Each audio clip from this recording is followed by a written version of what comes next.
Memasuki tahun 2016, pemerintahan Joko Widodo langsung menggenjot pembangunan proyek infrastruktur. Berbeda dengan era sebelumnya, kali ini proyek-proyek strategis langsung dikerjakan di awal tahun. Penerapan pola dan tradisi baru itu ditandai dengan penandatanganan 644 paket proyek infrastruktur pada 6 Januari 2016. 644 paket proyek senilai 8,81 triliun akan langsung mulai pengerjaannya awal tahun ini. Nilai proyek sebesar itu setara dengan 10,84% dari total belanja modal Kementerian PUPR tahun 2016. Dari 644 paket proyek ini, 597 paket merupakan paket kecil di bawah 50 miliar rupiah yang diproyeksikan menjadi penggerak ekonomi di daerah-daerah. Sedangkan 47 paket lainnya adalah paket besar di atas 50 miliar. Penandatanganan kontrak proyek itu dilakukan bersamaan di 5 lokasi, yakni Medan, Banjarmasin, Surabaya, Manado, dan Jayapura yang disaksikan langsung oleh Presiden Joko Widodo melalui video conference. Dalam pesannya kepada para kontraktor, Presiden Jokowi berharap proyek-proyek tersebut bisa menyerap banyak tenaga kerja, memakai kontraktor dan subkontraktor lokal di tempat proyek itu dikerjakan, dan lebih menggunakan komponen lokal.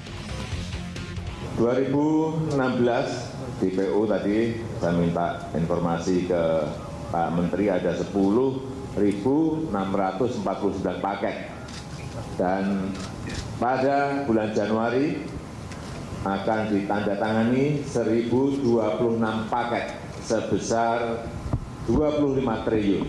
Dan hari ini yang sudah ditandatangani tadi 8,8 triliun. Ini juga angka yang sangat bagus untuk memberikan dorongan pada growth, pada pertumbuhan ekonomi.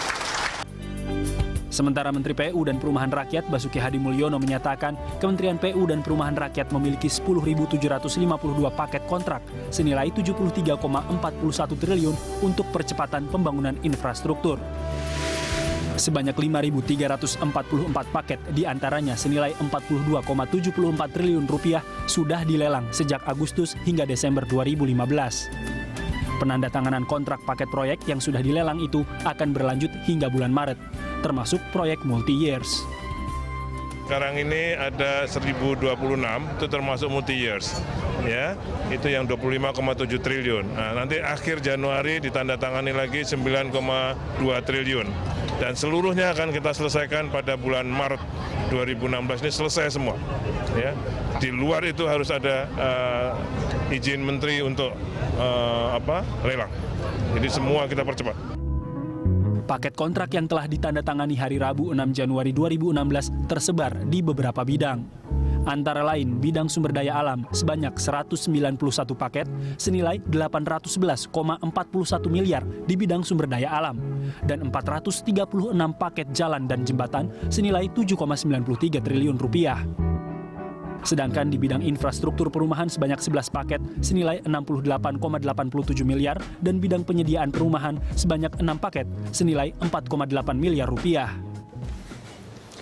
Sebesar 8% dari dana APBN 2016 atau berkisar 313 triliun rupiah rencananya akan dialokasikan untuk pembangunan infrastruktur di seluruh Nusantara. Tentu dana sebesar itu jika dikelola dengan perencanaan dan pelaksanaan yang matang serta optimal, dapat dipastikan kontribusinya akan cukup besar dalam hal penyediaan sarana pembangunan dan yang berkualitas. Namun sekali lagi perencanaan pembangunan yang kini telah kita susun bisa jadi hasilnya jauh dari apa yang kita harapkan jika tidak dikontrol dan tidak diawasi sejak dini.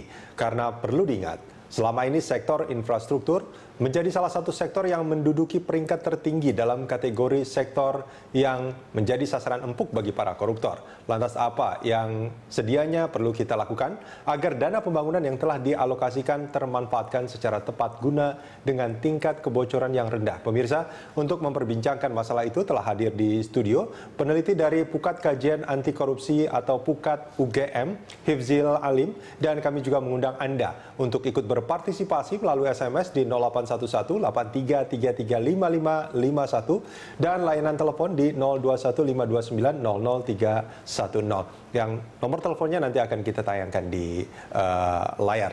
Saya langsung saja ke Mas Hifzil. Mas, ini kalau kita bicara soal infrastruktur, sebuah pembangunan ini menjadi sesuatu yang penting dan harus kan, gitu. Tapi kalau kita melihat apa yang terjadi selama ini, bahkan kasus yang baru, misalkan yang melibatkan politisi PDIP, sebelumnya juga politisi Hanura, itu terkait dengan infrastruktur.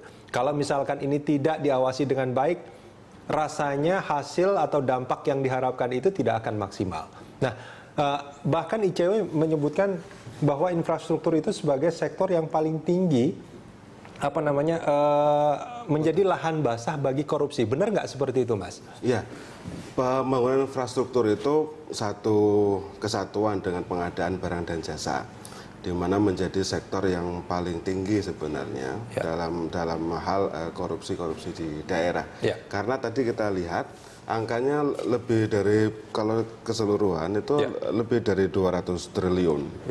Nah, Anda bisa bayangkan angka 200 triliun itu uangnya seberapa banyak gitu ya. Nah, Presiden sekarang menerapkan percepatan untuk pembangunan infrastruktur di 2016 yang notabene karena berkaca dari tahun sebelumnya banyak pemerintah daerah yang tidak melaksanakan pembangunan di daerah karena alasan mereka takut dijerat korupsi. Karena tidak melakukan tender itu? Karena tidak melakukan tender itu. Karena kalau sudah tender nanti ada penegak hukum yang datang memeriksa, mereka takut masuk penjara. Gitu. Nah, asumsi yang dibangun adalah daripada masuk penjara lebih baik nggak ada pembangunan. Nah, kalau nggak ada pembangunan begitu, itu bagi pemerintahnya, bagi rakyatnya kan? Bagi rakyatnya itu kan jadi masalah besar itu. Bagi rakyat jadi masalah besar. Makanya Presiden di awal tahun ini melakukan percepatan pembangunan infrastruktur. Persoalannya adalah kalau bicara soal percepatan pembangunan infrastruktur itu nanti pengawasannya juga harus dipercepat. Nah, ini yang terjadi sekarang itu adalah pembangunan dipercepat, tapi pengawasan ini bergerak lambat. Gitu. Ini yang dimaksud pengawasan bergerak lambat ini siapa? Kalau pengawasan pembangunan infrastruktur ada dua. Ada yang dari internal, ada yang dari eksternal. Ini internalnya internal misalnya di pemerintahan daerah sendiri, inspektorat. Inspektorat, di kementerian juga dilakukan oleh inspektorat.